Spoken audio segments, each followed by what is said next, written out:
Congress.com, DoritoforCongress.com. He's going to be challenging Gabe Evans for the Republican nomination. Do you think it's well-deserved? Do you think Gabe has not been as conservative as he needs to be and deserves a challenge? Or has Gabe proven that he'll stand with Trump on the things that are important? He can win a swing district. Let's keep him in there and do our best to maintain Republican control of the House of Representatives. Give us a call. Tell us what you think. 303-696-1971. Text us on the Dan Caplis Law text line at 720-819-5115. Coming up after news, we're going to talk about this headline coming from Scripps. Trump administration now threatening $24 million funding cut to Colorado over CDL license violations. Other states have also been warned that they could face funding cuts as part of the Department of Transportation's push to ensure all commercial drivers are properly vetted and licensed. Why this is even an issue to me is shocking.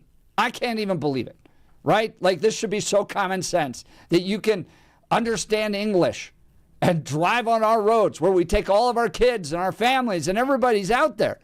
Some basics like understand the English signs? This is an issue? Seriously? This has gotten so bad under Democrat leadership in states like Colorado and California. We're going to cover that coming up with Hugo Chavez Ray. But Adam, let's take it to the news.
We're almost through. I love this song if we make it through December because it's the darkness that gets you. And we've surpassed that.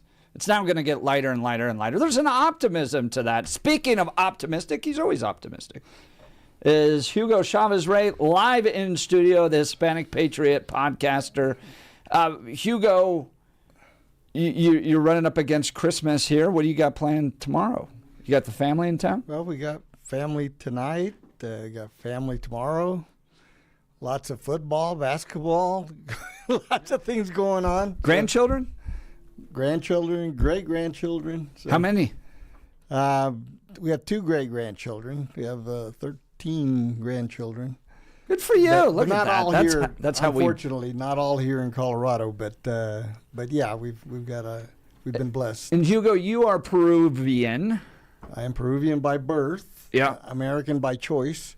Tell us about that journey. Well, my parents moved to the States when I was 7 years old. We moved to Miami. Both my parents worked for an airline at the time, and they got transferred to Miami, and that's how I arrived. And when I arrived, I didn't speak a lick of English, so I had to.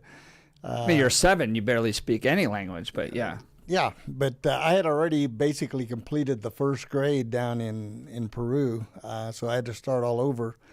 And we didn't have this bilingual education back then. You know, You were just tossed in the classroom. We learned Catch up, Hugo. We learned by immersion, and I firmly believe in that. 6 months later, I was speaking English. You know, so it's I think it's a disservice. Well, one, it's expensive. It's expensive, and it's a disservice. I mean, Right.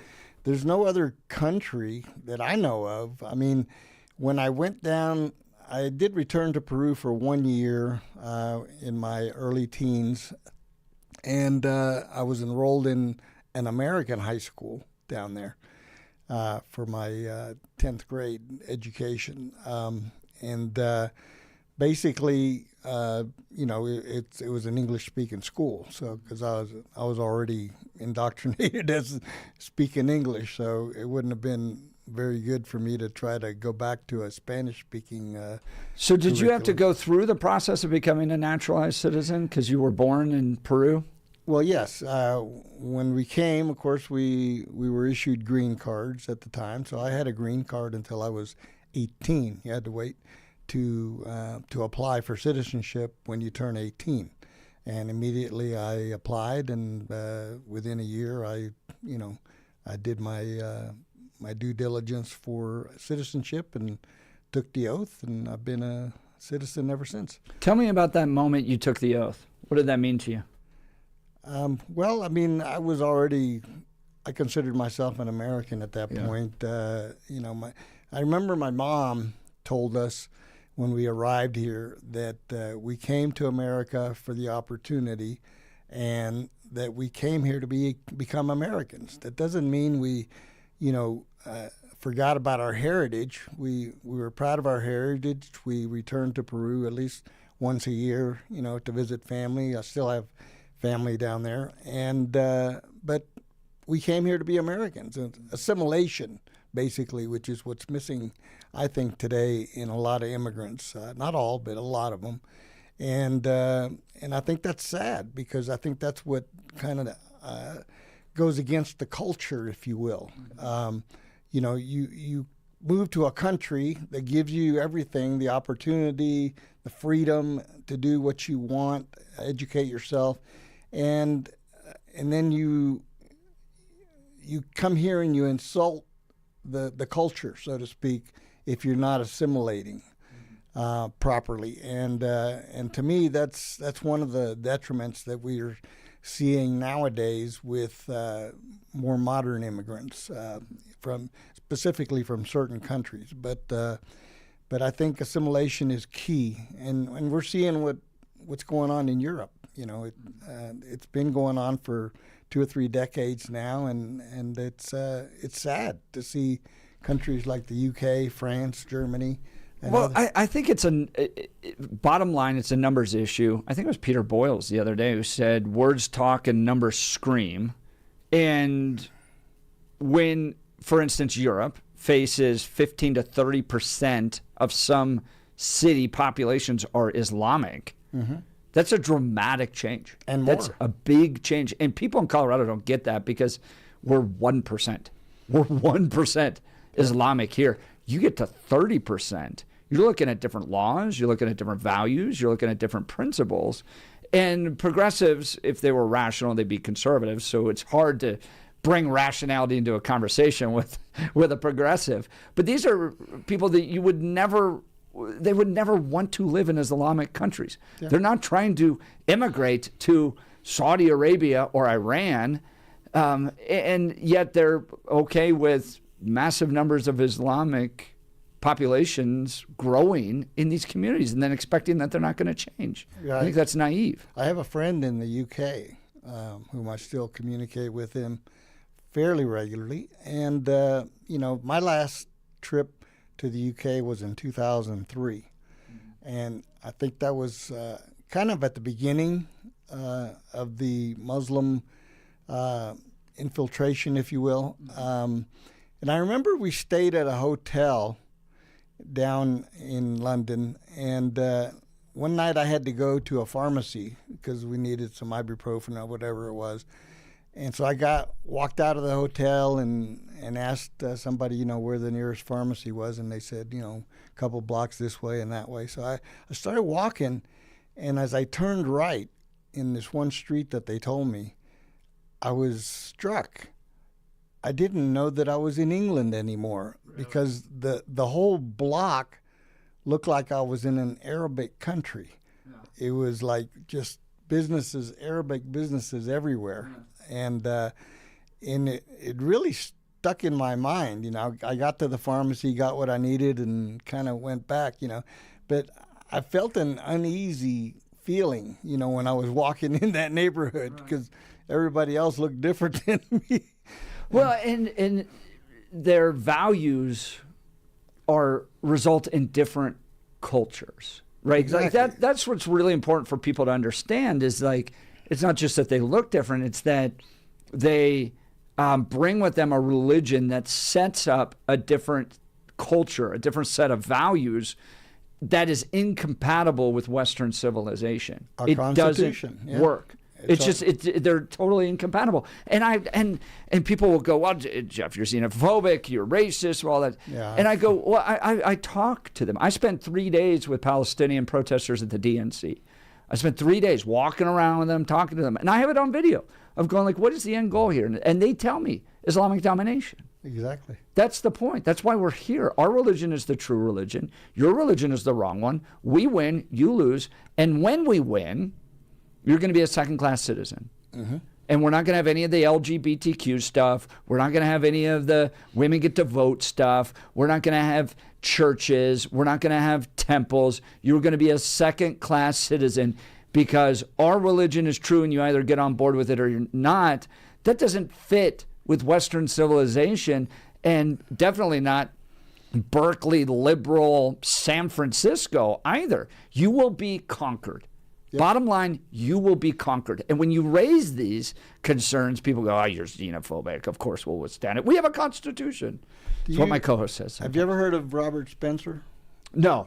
Okay, Robert Spencer is an accomplished author that has written numerous books on the jihadi movement, the jihadi mindset. And it explains very well what the end game is for the jihadists. It's, what you were saying, world domination, and they're planting seeds all over the planet. And for those who push back and want to say, well, you're xenophobic and, anti-Islam, blah, blah, blah, it's not about that. I am for any immigrant who wants to come here and assimilate. They can keep their culture, they can keep their identity, so to speak, but to come here and try to change the country that welcomed you in, to me, is dead wrong. I mean, it just doesn't make any sense. It'd be like you invite me over to your house, and then I come in, and I'm supposed to stay there for a few days, as visiting, and I start changing everything in your house. I'd take over your kitchen. But Hugo, no one's illegal on stolen land. That's what they tell me at these protesters. That, look, the white man came in and he stole this land. We have every right to steal it back from him. Yeah, well, I mean, in a sense, that's true. But, war has consequences. And the people that say those kind of things, number one, are not very well educated about what took place over the centuries in this country. And I am among those who say there is no such thing as a Native American.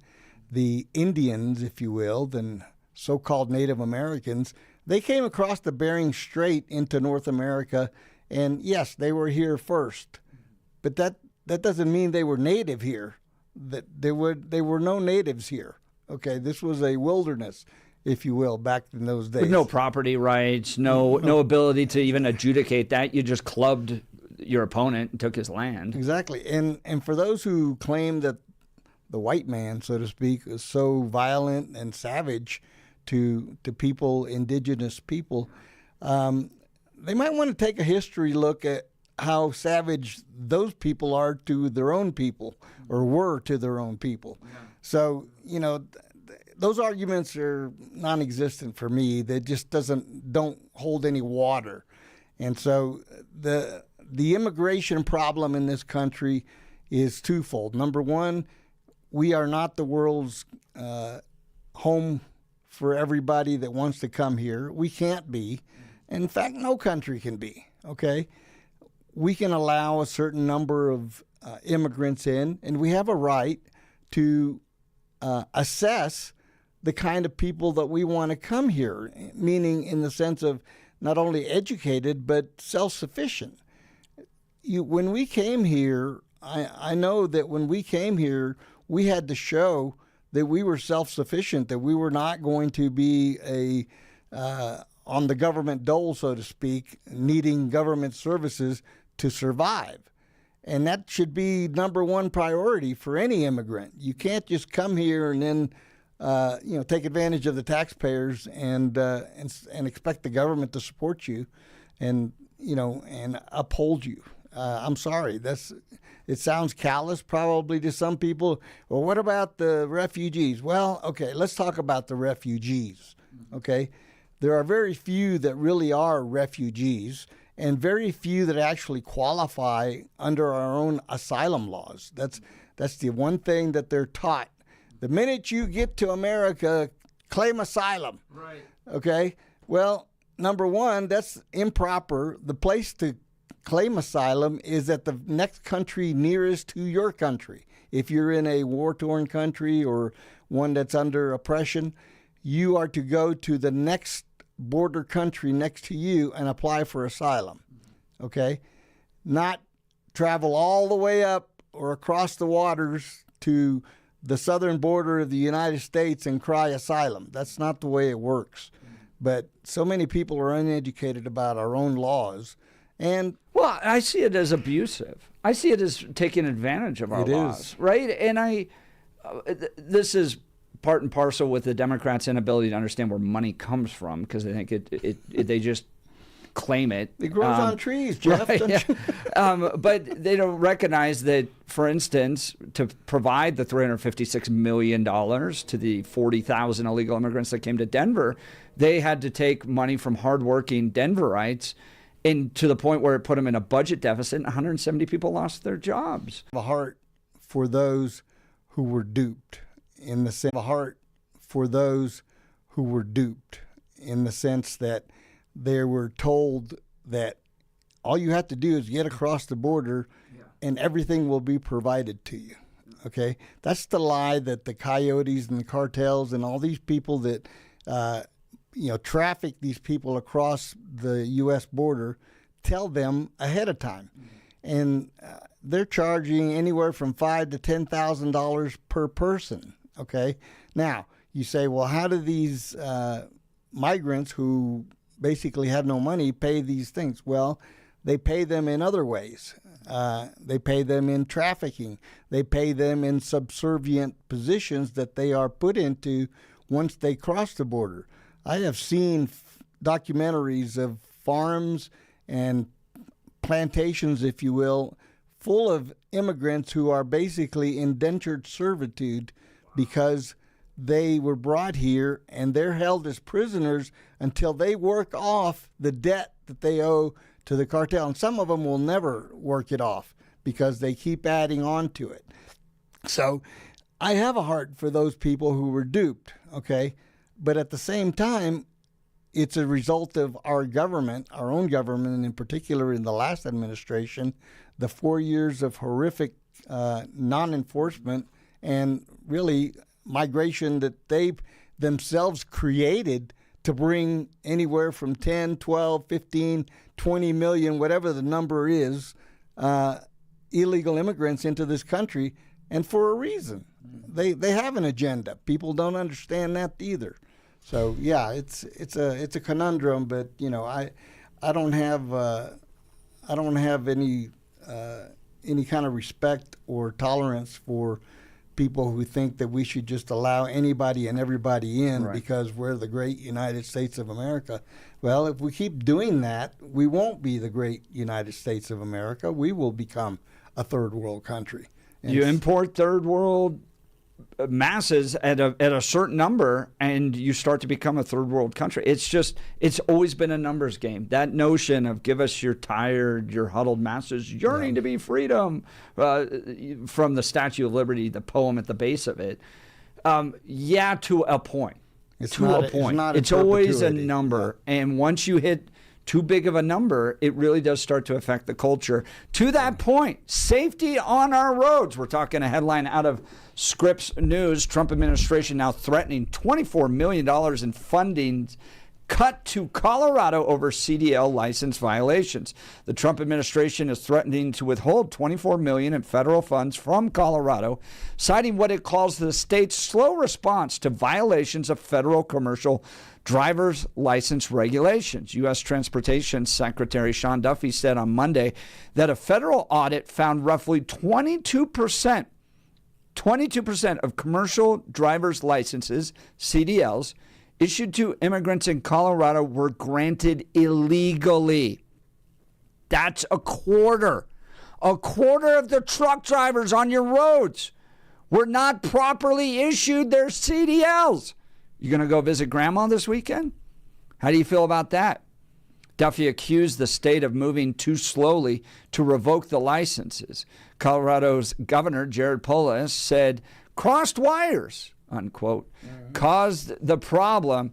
He said the state is already working to revoke the licenses and that letters will be sent this week to, quote, CDL holders whose credentials were improperly issued. Great. Thanks for the letter.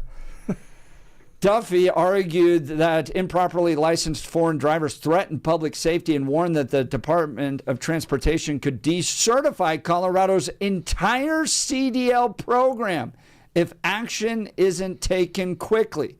Every day that goes by is another day unqualified, unvetted foreign truckers are jeopardizing the safety of you and your family, Duffy said in a statement. He's exactly right. He's also warned states like New York, California, Pennsylvania, Minnesota, Texas, and South Dakota of similar problems. Earlier this month, the Department of Transportation also threatened to shut down nearly 3,000 truck driving schools and trainers across the U.S. if they don't comply with federal requirements. Whoa.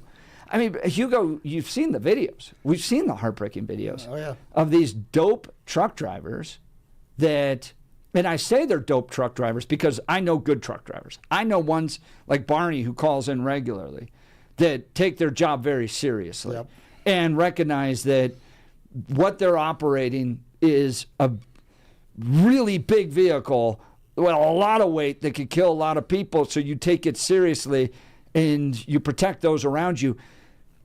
If you're showing up to America illegally, unwilling to earn English, and you're going to get a CDL that allows you out on our roads, you've shown already that you're a reckless person. Take away, not only their CDLs, imprison them in my mind. What do you think, Hugo? Well, the thing that jumps out at me is, of course, our illustrious governor disputing the characterization by the Department of Transportation. He calls it a situation, like you said, of cross wires, and asserting that Colorado has completed its investigation, quote, and is issuing letters to individuals whose licenses were improperly granted. Great, Governor. If it wasn't for the Department of Transportation, would those letters have gone out? And when would those letters have gone out? That's the point. The DMV has caused, they paused issuing or renewing term-limited non-domiciled CDLs.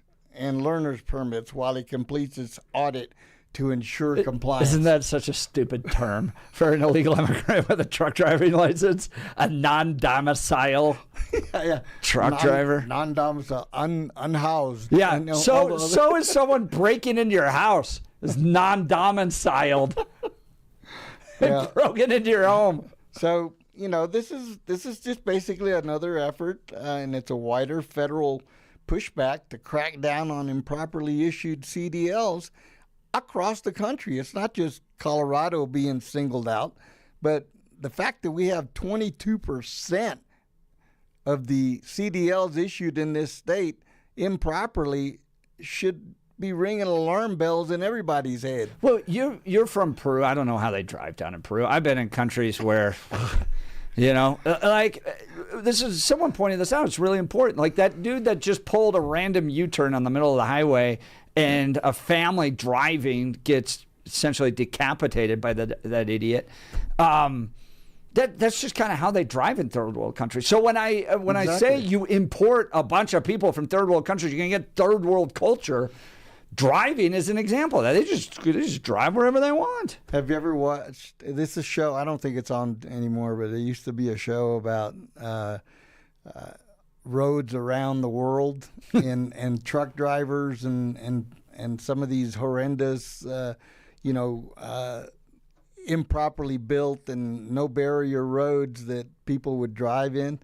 That's kind of how they drive all over the world, for the most part. Now, the more civilized European countries, they're pretty. The exception of the Autobahn. The exception of the Autobahn. Well, on the Autobahn, you won't see commercial driving vehicles on the Autobahn.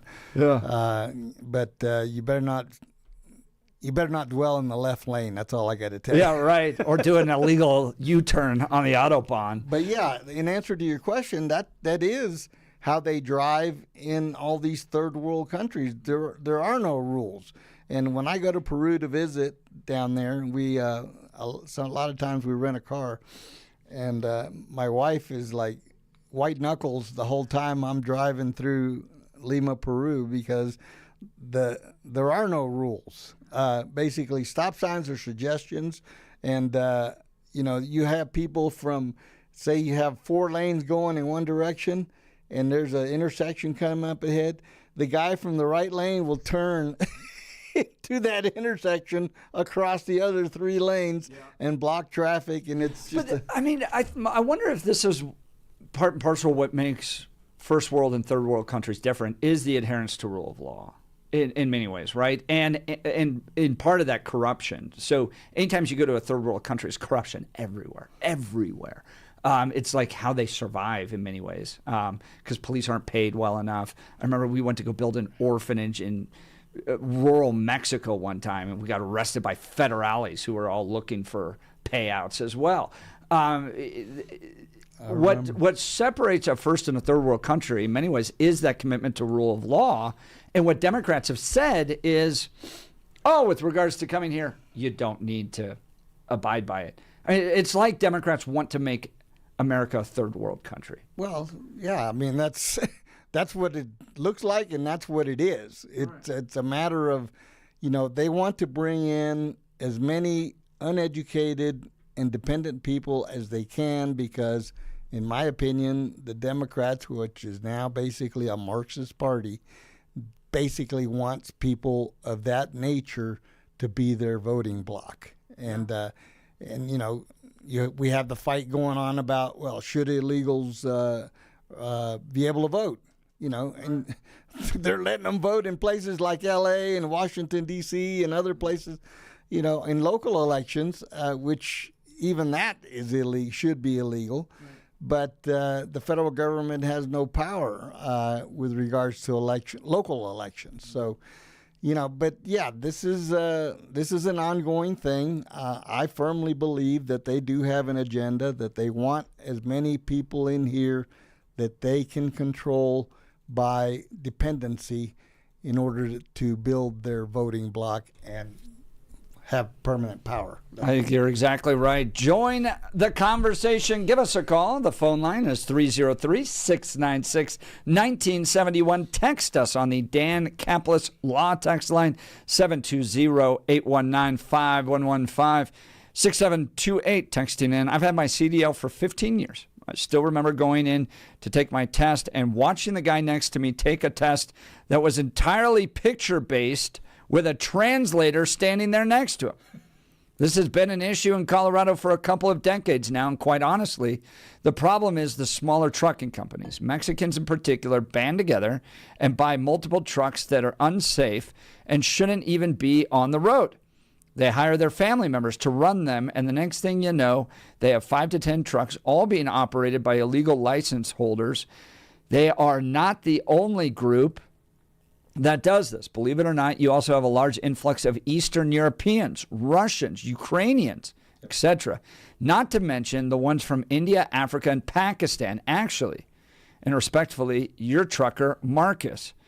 These drivers cannot read our signs or communicate with the places they are delivering to or picking up from.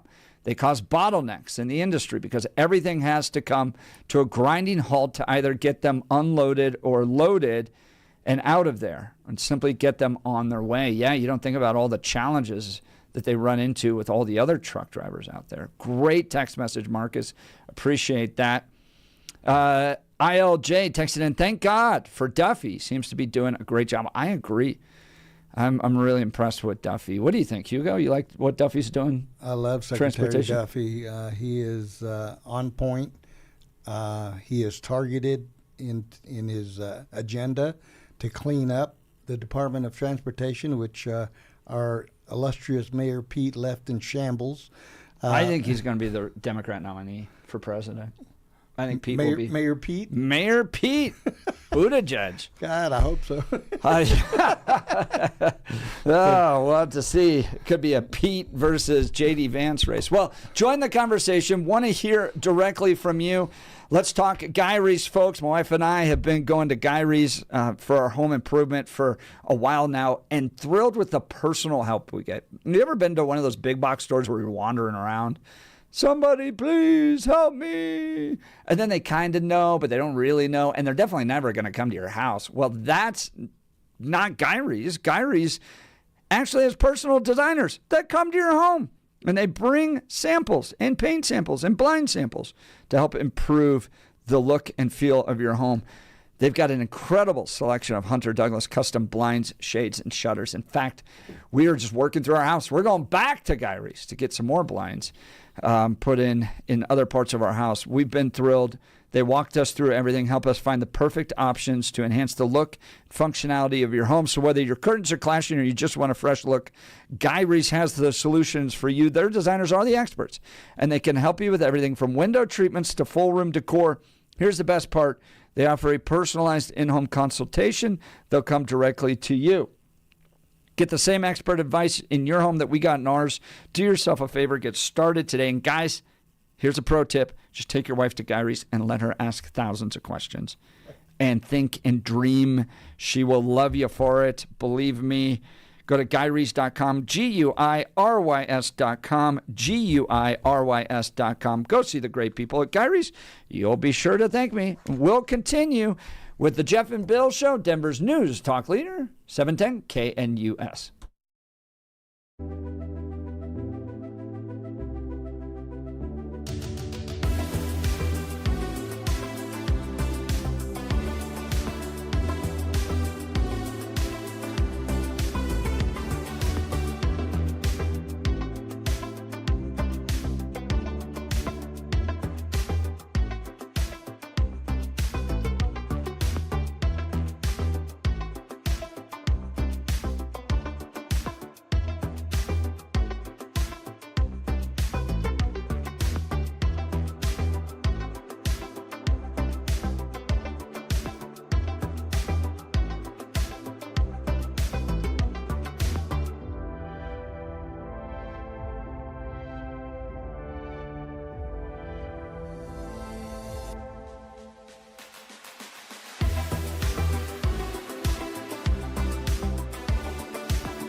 Welcome back to the Jeff and Bill Show. Headline coming from Scripps News. Trump administration now threatening $24 million in funding cuts to Colorado over CDL license violations.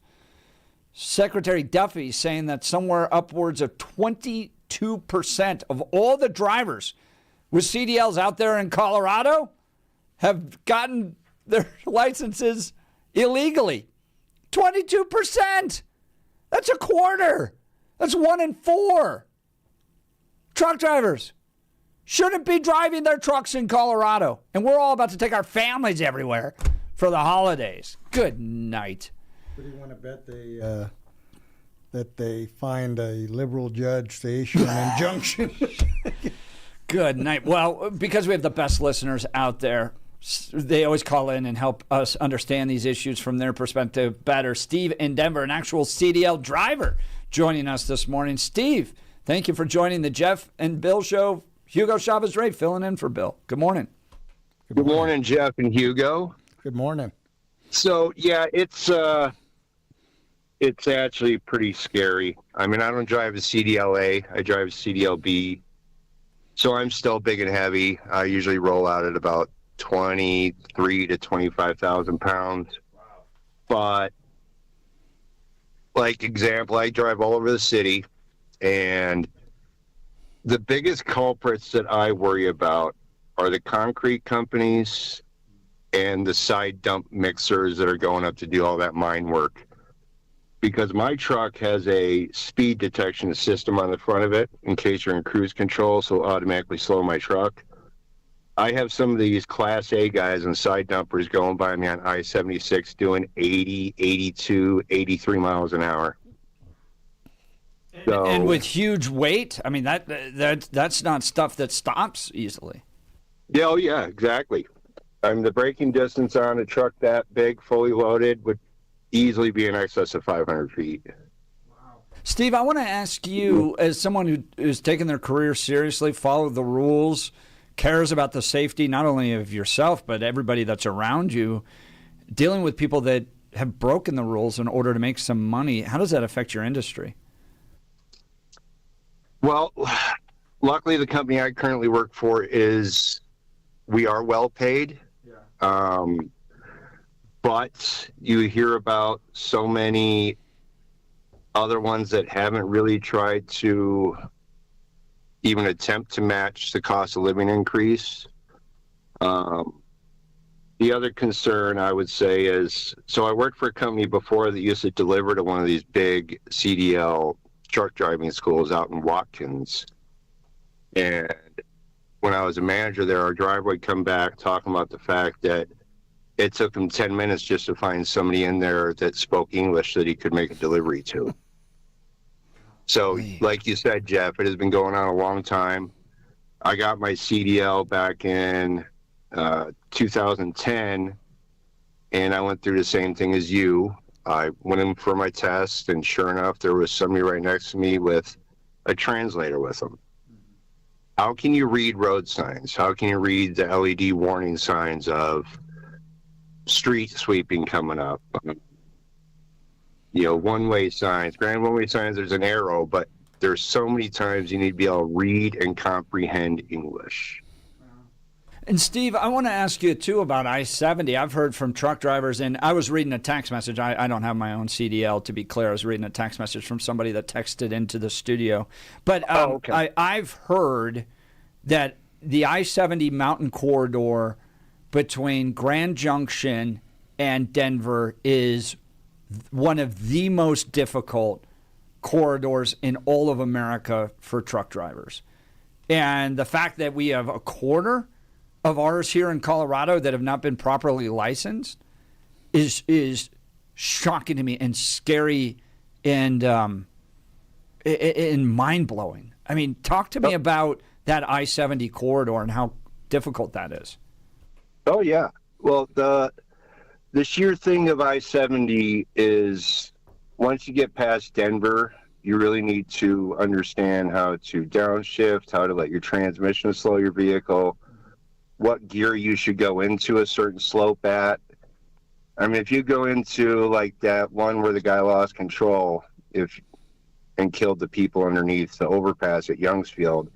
If you go into that downgrade at too high of a gear, it's going to be pretty much, you will have to use a runoff to stop your vehicle, because the transmission just will not have, there's too much weight and too much gravity causing the gears not to be able to slow the vehicle. And it's basically like that throughout the entire, all the way through I-70. You'll get high points that fail pass, and you drop down to like, 8,700, and then you go back up to like 9,000, and it's just a constant up and down. So you can't really, you must be 100% paying attention when you're in the mountains. Hugo, go ahead. Yeah, I have a question. I've always wondered about the truck driving community. When you stop at well-known truck stops and those type of places where you all congregate, how much of that feeling do you get from your fellow drivers, and do these some of these illegal drivers, so to speak, did they stop at these same places, and what is the atmosphere like about that? Well, it seems like a lot actually go into, like, you'll see Murphys and Mavericks now that have truck diesel positions, pumps available, and even they don't have them, and you'll see a lot of these guys that, like, when I roll by them, I'm questioning, is this person actually legal? I mean, why is he pulling a 53-foot tractor into a standard gas station? And you can get a vibe, like the TA out at I-70 in Wheat Ridge. You just get a feeling that some people just, they shouldn't be, here. They shouldn't be operating that vehicle. Do you have an innate ability, so to speak, to spot these types of drivers, or are they more camouflaged, if you will? They are getting more camouflaged because so I come out of a very large facility in Commerce City. It has 94 bays. And you notice that there are quite a few that some people might speculate as not being legal are, because a lot of Indians did come into our country, like 20 years ago. They got their CDL, some of them start their own corporations. So I'm sure it's a challenge, and that's why one of our drivers goes through a weigh station out near Sterling, and he said that the Highway Patrol is really cracking down up there. They're pulling over like 1 out of every 5 trucks to try and do spot checks and check eligibility. I'm glad to hear that things are changing. But Steve, fantastic call. Thank you so much for your experience and bringing your analysis. That's Steve from Denver, CDL driver. We'll continue the conversation. Feel free to give us a call at 303-696-1971 or text us on the Dan Caplis Law text line, 720-819-5115. Let's talk advanced hair restoration. How about a simple New Year's resolution, one that even I could achieve? Reverse the clock on hair loss with Advanced Hair's simple one-day FUE treatment. You'll feel more confident and more youthful when you witness your own natural hair growing into those places that have been balding or thinning for years. From Advanced Hair's breakthrough technology to their highly experienced team, there's no one I trust more in hair restoration. Their simple FUE treatment begins to regrow your own natural hair the very next day, and your new hair is backed by the Advanced Hair Guarantee. Simply put, Advanced Hair's exceptional standard of care makes your comfort and your results their top priority. Celebrate this new year with a fuller head of hair and get a free consultation, $250 off and 250 free hair grafts. Call 720-459-HAIR, 720-459-HAIR. Discover what meeting your resolution could look like with the before and after pictures at advancedhair.com. Let's start the new year well, guys. Advancedhair.com. We'll continue with your phone calls and texts. You're listening to the Jeff and Bill Show, Denver's News Talk Leader, 710 KNUS.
You know where I learned they get 2 turtle doves from? Adam? Home Alone? 2 turtle doves. Let's see. And this is right here, right? 2 turtle doves. I don't know where the 2. Okay, so 2 turtle doves comes from the sacrifice that Joseph and Mary had to make upon the birth of Jesus. So when you have, it's in Luke chapter 2, that when the womb is opened, there's a special sacrifice according to the law of Moses you have to give, and it's 2 turtle doves. Goes back to our Hebrew roots. Did not know that. Yeah, there you go. We're live in studio. It's Hugo Chavez Ray. Hugo, you're from Peru, but this has got to be the warmest Christmas you've ever had. Yeah, I was just commenting to my brother who is actually down there in Peru right now visiting for Christmas, and I said I feel like I'm in Miami. Right, it's not bad. I love it. 77 degrees yesterday. All right, we're going to continue into the next hour. Lindsay Malaconi is going to join us. She's got a great event coming up in Golden in January. You're not going to want to miss that conversation. Plus, we're going to talk Jeanette Visquera. She's out of ICE jail. You're listening to Jeff and Bill, 710 KNUS.